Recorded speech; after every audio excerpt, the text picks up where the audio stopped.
धन्य हैं वह लोग जो समर्पण भाव को उपलब्ध हुए हैं। समर्पण भाव में आप एक सामान्य ऊर्जा से एक दिव्य ऊर्जा में परिवर्तित हो जाते हैं। समर्पण भाव की इस शक्ति में जीवन की घटनाएं एक रहस्यमय तरीके से घटने लगती हैं और साधक के हृदय से अंतर्भाव से धन्यवाद उठने लगता है। और समर्पण भाव को उपलब्ध संतों ने कहा है कि आप इस विराट ऊर्जा में हस्तक्षेप ना करें और इस बात का अनुभव लें कि यह दिव्य ऊर्जा खुद ही कार्य करती है।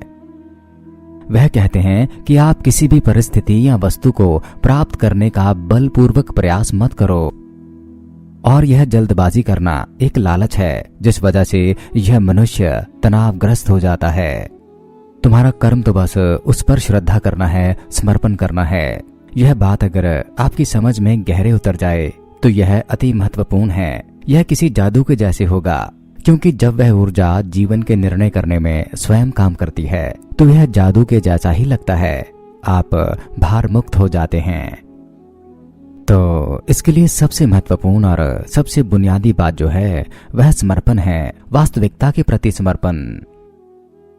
और ध्यान रहे कि जितना अधिक आप लड़ेंगे उतना ही जीवन में संघर्ष बढ़ेगा, तनाव बढ़ेगा और उतना ही अधिक आप अपने लिए बाधा उत्पन्न करेंगे। जितना अधिक आप वास्तविकता से लड़ेंगे उतने ही आप हारे हुए हो जाएंगे।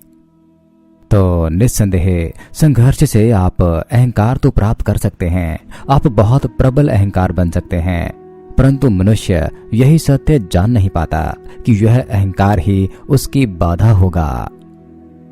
उसने संघर्ष करके इस मैं भाव को मजबूत कर लिया कि मैंने इतना संघर्ष करके इतना कुछ हासिल कर लिया, बस यही बाधा है। तो समर्पण का अर्थ है जीवन के प्रति समर्पण, उस स्रोत के प्रति समर्पण करना जहां से हम आते हैं और जहां एक दिन फिर से वापस चले जाएंगे। इसे आप यूं समझें कि आप सागर में एक लहर की तरह हो। आप सागर से बाहर आते हो और वापस सागर में ही चले जाते हो। समर्पण का अर्थ है समुद्र पर भरोसा करना, और निश्चित रूप से एक लहर इसके अलावा क्या कर सकती है।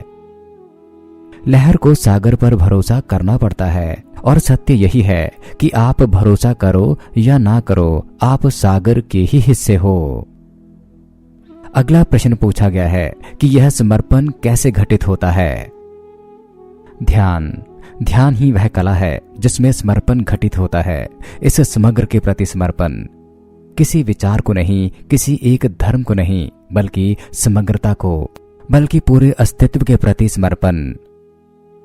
कुछ भी बहिष्कृत नहीं, इसमें सब कुछ शामिल है।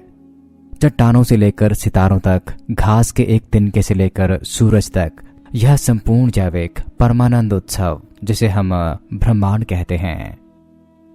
सारा जीवन संपूर्ण का है।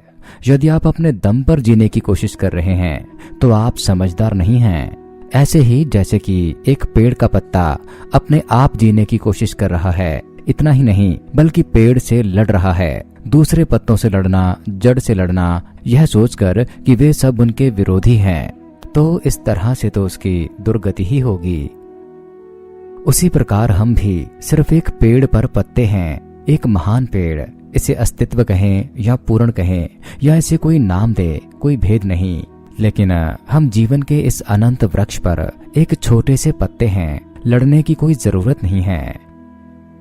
तो आपको एक पूरी तरह से अलग तरह की चेतना सीखनी होगी। कर्ता की नहीं, बल्कि उस तरह की चेतना जो बस मौजूद है, वह सरल चेतना, निर्दोष चेतना। तो जीवन के हर प्रश्न का उत्तर आप इसी समर्पण में पाते हैं, क्योंकि यह समर्पण आनंद का, सौंदर्य का, सत्य का, प्रेम का, जीवन का, ईश्वर का द्वार है, जिसमें जन्मों जन्मों की खोज समाप्त होती है और मिलन होता है स्वयं से स्वयं का। और यह सत्य स्मरण रहे कि जो समर्पण कर देता है वह सब पा लेता है। जैसे कि राधा ने सब छोड़ा कृष्ण के लिए, लेकिन उसका नाम पीछे ना जुड़ा बल्कि आगे जुड़ा।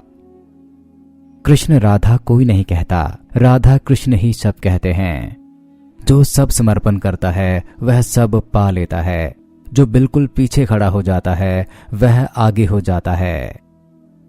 तो यह समर्पण सब पा लेने का रास्ता है, या कहें कि अपने घर आ जाने का रास्ता है। जिसे हम भूल गए थे वह अब याद आ गया। हरिओम तत् सत।